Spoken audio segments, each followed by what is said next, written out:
Bismillahirrahmanirrahim. Assalamualaikum warahmatullahi wabarakatuh.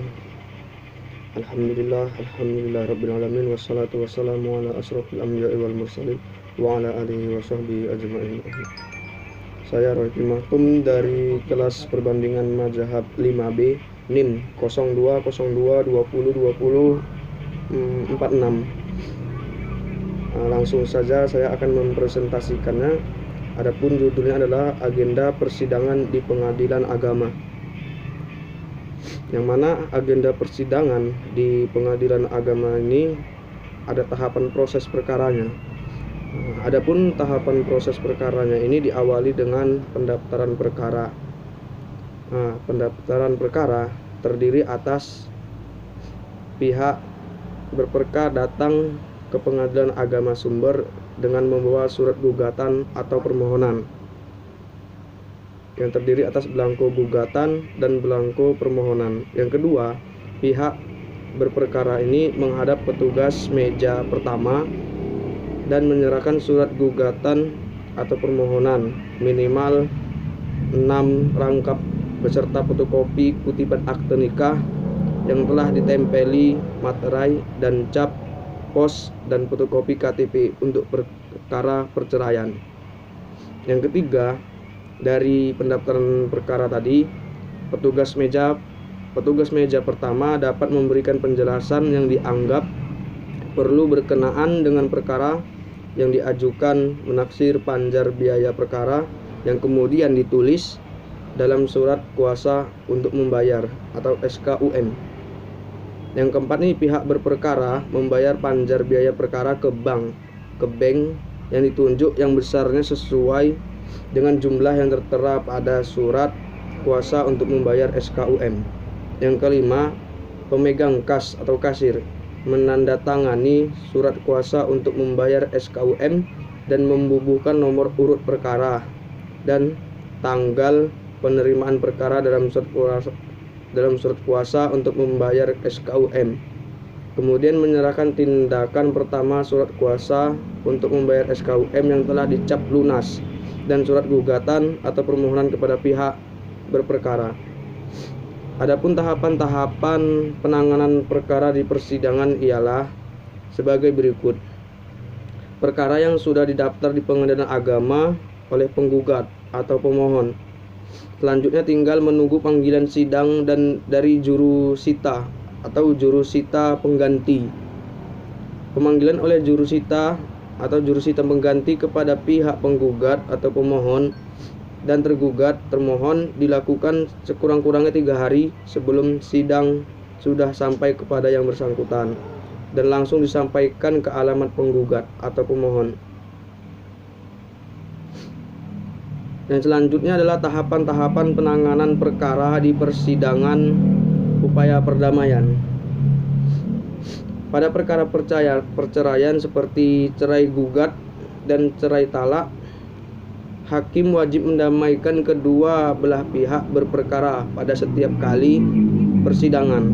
Pasal 56 ayat 2, ayat 65, 82, 83 Undang-Undang Nomor 7 Tahun 1989.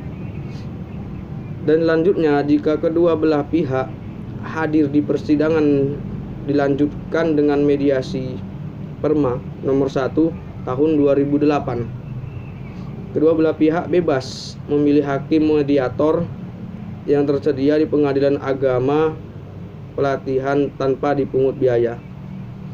Apabila terjadi perdamaian, maka perkaranya tanpa dipungut biaya. Apabila terjadi perdamaian, maka perkaranya dicabut oleh penggugat atau pemohon dan perkara telah selesai. Dalam perkara perdata, pada umumnya setiap permulaan sidang sebelum pemeriksaan perkara, hakim diwajibkan mengusahakan perdamaian antara pihak berperkara dan jika tidak damai dilanjutkan dengan mediasi. Dalam mediasi ini, para pihak boleh menggunakan hakim mediator yang tersedia di pengadilan agama tanpa dipungut biaya, kecuali para pihak menggunakan mediator dari luar yang sudah punya sertifikat. maka biaya seluruhnya ini ditanggung kedua belah pihak berdasarkan kesepakatan mereka. Yang kedua adalah pembacaan surat gugatan penggugat. Sebelum surat gugatan dibacakan, jika perkara perceraian, hakim wajib menyatakan sidang tertutup untuk umum. Sementara perkara perdata umum, sidangnya selalu terbuka. Surat gugatan penggugat yang diajukan ke pengadilan agama itu dibacakan oleh penggugat, sendiri atau salah seorang majelis hakim, dan sebelum diberikan kesempatan oleh majelis hakim kepada tergugat memberikan tanggapan atau jawabannya. Pihak penggugat punya hak untuk mengubah, mencabut, atau mempertahankan isi surat gugatannya. Apabila penggugat menyatakan tetap tidak ada perubahan dan tambahan dalam gugatannya itu, kemudian persidangan dilanjutkan ke tahap berikutnya. Yang selanjutnya adalah jawaban tergugat. Setelah gugatan dibacakan, kemudian tergugat diberi kesempatan mengajukan jawabannya, baik ketika sidang hari itu juga atau sidang berikutnya. Jawaban tergugat dapat dilakukan secara tertulis atau lisan, pasal 158 ayat 1. Pada tahap jawaban ini, tergugat dapat pula mengajukan eksepsi atau tangkisan atau rekonvensi, gugatan balik, dan pihak tergugat tidak perlu membayar panjar biaya perkara. Selanjutnya adalah replik penggugat. Setelah tergugat menyampaikan jawabannya, kemudian si penggugat diberi kesempatan untuk menanggapinya sesuai dengan pendapat penggugat.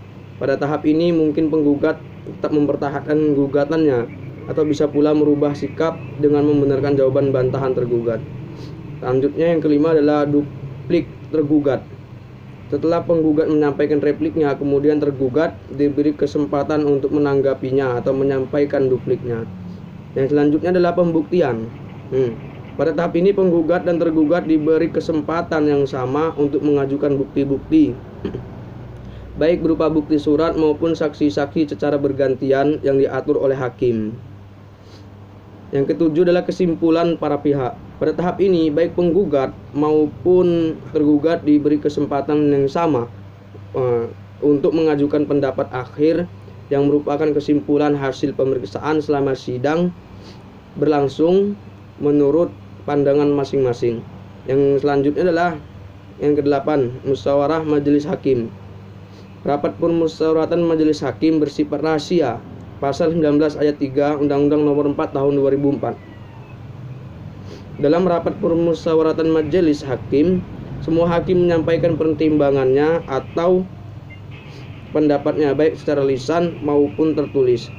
Jika terdapat perbedaan pendapat, maka diambil suara terbanyak, dan pendapat yang berbeda tersebut dapat dimuat dalam putusan atau dissenting opinion.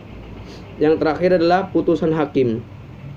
Ini adalah tahap terakhir dari ke-9 tahap berikutnya. Tahap yang tadi, putusan hakim. Setelah selesai musyawarah majelis hakim sesuai dengan jadwal sidang, pada tahap ini dibacakan putusan majelis hakim. Setelah dibacakan putusan tersebut, penggugat dan tergugat berhak mengajukan upaya hukum banding dalam tenggang waktu 14 hari setelah putusan diucapkan. Maka jurusita, apabila penggugat tergugat tidak hadir saat dibacakan putusan, maka jurusita pengadilan agama akan menyampaikan isi atau amar putusan itu kepada pihak yang tidak hadir. Dan putusan baru berkekuatan hukum tetap setelah 14 hari amar putusan diterima oleh pihak yang tidak hadir itu. Nah, demikianlah presentasi saya. Lebih dan kurangnya saya mohon maaf. Wabillahi taufiq wal hidayah. Assalamualaikum warahmatullahi wabarakatuh.